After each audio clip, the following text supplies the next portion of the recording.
ನಮಸ್ಕಾರ ಸ್ನೇಹಿತರೆ, videos for ಪಬ್ಲಿಕ್ಗೆ ಎಲ್ರಿಗೂ ಸ್ವಾಗತ. ಸ್ನೇಹಿತರೆ, ಇವತ್ತಿನ ಈ ವಿಡಿಯೋದಲ್ಲಿ ನಿಮ್ಮ ಆಧಾರ್ ಕಾರ್ಡಲ್ಲಿರುವಂಥ ಅಡ್ರೆಸ್ಸನ್ನು ಚೇಂಜ್ ಮಾಡಬೇಕಂತಂದರೆ ನೀವು ಏನೇನೆಲ್ಲ ಮಾಡಬೇಕು, ಡಾಕ್ಯುಮೆಂಟ್ಸ್ ಏನೇನೆಲ್ಲ ಬೇಕಾಗುತ್ತೆ ಅನ್ನೋದನ್ನು ಕಂಪ್ಲೀಟಾಗಿ ಎಕ್ಸ್ಪ್ಲೇನ್ ಮಾಡ್ತೀನಿ.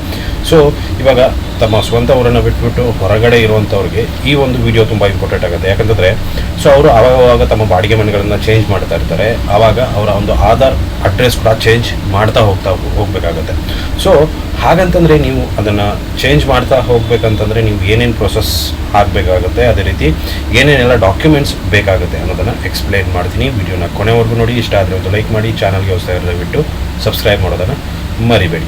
ಸೊ ಮೊದಲಿಗೆ ಒಂದೊಂದಾಗಿ ಎಕ್ಸ್ಪ್ಲೇನ್ ಮಾಡ್ತೀನಿ. ಸೊ ನೀವು ಅಡ್ರೆಸ್ ಚೇಂಜ್ ಮಾಡಬೇಕಾದ್ರೆ ಆಧಾರ್ ವೆಬ್ಸೈಟನ್ನು ಓಪನ್ ಮಾಡಿಕೊಡಿ. ಸೊ ಅಲ್ಲಿ ನಿಮಗೆ ಏನಂತಂದರೆ ಒಂದು ಮೈ ಆಧಾರ್ ಅಂತ ಒಂದು ಆಪ್ಷನ್ ಸಿಗುತ್ತೆ. ಸೊ ಅಲ್ಲಿ ಬಂದ್ರಪ್ಪ ಅಂತಂದರೆ ನಿಮಗೆ ನೋಡ್ಬೋದು ಈ ಥರ ಒಂದು ವೆಬ್ಸೈಟ್ ನಿಮಗೆ ಇಲ್ಲಿ ಓಪನ್ ಆಗುತ್ತೆ. ಈ ಥರ ಇಂಟರ್ಫೇಸ್ ಓಪನ್ ಆಗುತ್ತೆ. ಇಲ್ಲಿ ಲಾಗಿನ್ ಮೇಲೆ ಕ್ಲಿಕ್ ಮಾಡಿಕೊಡಿ. ಲಾಗಿನ್ ಮೇಲೆ ಕ್ಲಿಕ್ ಮಾಡ್ಕೊಂಡ್ರಪ್ಪ ಅಂತಂದರೆ ಇಲ್ಲಿ ನಿಮ್ಮ ಆಧಾರ್ ನಂಬರ್ ಮತ್ತು ಕ್ಯಾಪ್ಚಾ ಕೇಳುತ್ತೆ.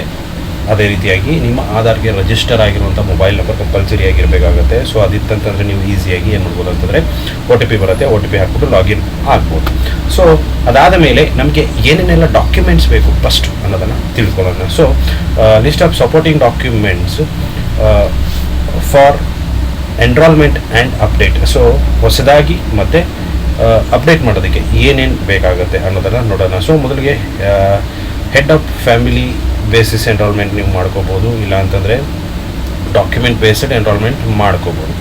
ಸೊ ಇದೇನಂತಂದರೆ ಕೆಲವೊಂದು ಬೇರೆ ಬೇರೆ ಬರುತ್ತೆ. ಸೊ ಆ ಒಂದು ಡಾಕ್ಯುಮೆಂಟ್ಸ್ಗಳು ಇಲ್ಲಿ ಕಂಪ್ಲೀಟ್ ಆಗಿರುವಂಥ ಮಾಹಿತಿ ನಮಗೆ ಇಲ್ಲಿ ನೋಡೋದಕ್ಕೆ ಸಿಗುತ್ತೆ. ಸೊ ಇಲ್ಲಿ ನೋಡ್ಬೋದು list of documents that may be presented to evidence proof of identity, address, relationship or date of birth, enrolment. So ಇಲ್ಲಿ ನೋಡ್ಬೋದು ವ್ಯಾಲಿಡ್ ಇಂಡಿಯನ್ ಪಾಸ್ಪೋರ್ಟ್ ನೀವು ಯಾವ್ದು ಕೊಡ್ಬೋದಪ್ಪ ಅಂತಂದರೆ ನೇಮ್ ಆ್ಯಂಡ್ ಫೋಟೋಗ್ರಾಫಿಗೆ ಕೊಡ್ಬೋದು. ಅದೇ ರೀತಿ ಅಡ್ರೆಸ್, ನೇಮ್ ಆ್ಯಂಡ್ ಅಡ್ರೆಸ್ಗೂ ಕೂಡ ಕೊಡ್ಬೋದು. ಅದೇ ರೀತಿಯಾಗಿ HOF ಅಂತ ಅಂದರೆ ಹೆಡ್ ಆಫ್ ದ ಫ್ಯಾಮಿಲಿಗೂ ಕೂಡ ಕೊಡ್ಬೋದು. ನೆಕ್ಸ್ಟು ಡೇಟ್ ಆಫ್ ಬರ್ತ್ಗೂ ಕೊಡಬೇಕು. Next PAN card name photograph ಕೊಡ್ಬೋದು. ಅಡ್ರೆಸ್ಸು ಕೊಡೋಕ್ಕಾಗಲ್ಲ, ಹೆಡ್ ಆಫ್ ದ ಫ್ಯಾಮಿಲಿ ಕೊಡೋಕ್ಕಾಗಲ್ಲ, ಡೇಟ್ ಆಫ್ ಬರ್ತ್ಗೂ ಕೊಡೋಕ್ಕಾಗಲ್ಲ. Ration card, so ration card ಎಲ್ಲದಕ್ಕೂ ಕೊಡ್ಬೋದು, ಬಟ್ ಏನಂತಂದರೆ ಡೇಟ್ ಆಫ್ ಬರ್ತ್ಗೆ ಕೊಡೋಕ್ಕಾಗಲ್ಲ. ನೆಕ್ಸ್ಟು ವೋಟರ್ ಐ ಡಿ ನೀವು ಎರಡಕ್ಕೆ ಕೊಡೋಕ್ಕಾಗಲ್ಲ, ಡೇಟ್ ಆಫ್ ಬರ್ತ್ ಮತ್ತು ಹೆಡ್ ಆಫ್ ದ ಫ್ಯಾಮಿಲಿಗೆ. ಡ್ರೈವಿಂಗ್ ಲೈಸೆನ್ಸು ನೀವು ಒಂದಕ್ಕೆ ಮಾತ್ರ ಕೊಡ್ಬೋದು, ಏನಪ್ಪ ಅಂತಂದರೆ ನೇಮ್ ಆ್ಯಂಡ್ ಫೋಟೋಗ್ರಾಫಿಗೆ ಮಾತ್ರ ಕೊಡ್ಬೋದು. ಅದೇ ರೀತಿ service photo identity card issued by central government, state government. So ಎರಡು ಬಿಟ್ಬಿಟ್ಟು ಕೊಡ್ಬೋದು ನೀವು, ಅಡ್ರೆಸ್ಸು ಮತ್ತು HOF ಬಿಟ್ಬಿಟ್ಟು ಎರಡಕ್ಕೂ ನೀವು ಇದನ್ನು ಕೊಡ್ಬೋದು. ಸೊ ಇಷ್ಟೊಂದು ಡಾಕ್ಯುಮೆಂಟ್ಸ್ಗಳು ಇದೆ ಇಲ್ಲಿ. ಬಟ್ ಏನಂತಂದರೆ ನಮಗೆ ಅಡ್ರೆಸ್ ನಾವು ಚೇಂಜ್ ಮಾಡಿದ ಮೇಲೆ ನಮ್ದು ಯಾವುದು ಅಡ್ರೆಸ್ಸೇ ಇರಲ್ಲ, ಅಗ್ರಿಮೆಂಟ್ ಮಾತ್ರ ಇರುತ್ತೆ. ಸೊ ಅಗ್ರಿಮೆಂಟ್ ಇಲ್ಲಿ ಆಗಲ್ಲ. ಹಾಗಂತಂದರೆ ನಾವು ಏನು ಮಾಡಬೇಕಪ್ಪ ಅಂತಂದರೆ ನಮ್ಮ ಗೆಜೆಟೆಡ್ ಆಫೀಸರ್ಸ್ ಇರ್ತಾರೆ. So A grade gazetted officers ಅಂತ ಬರ್ತಾರೆ. ಫಾರ್ ಎಕ್ಸಾಂಪಲ್ ಏನಂತಂದರೆ ಗೌರ್ಮೆಂಟ್ ಡಾಕ್ಟರ್ಸ್.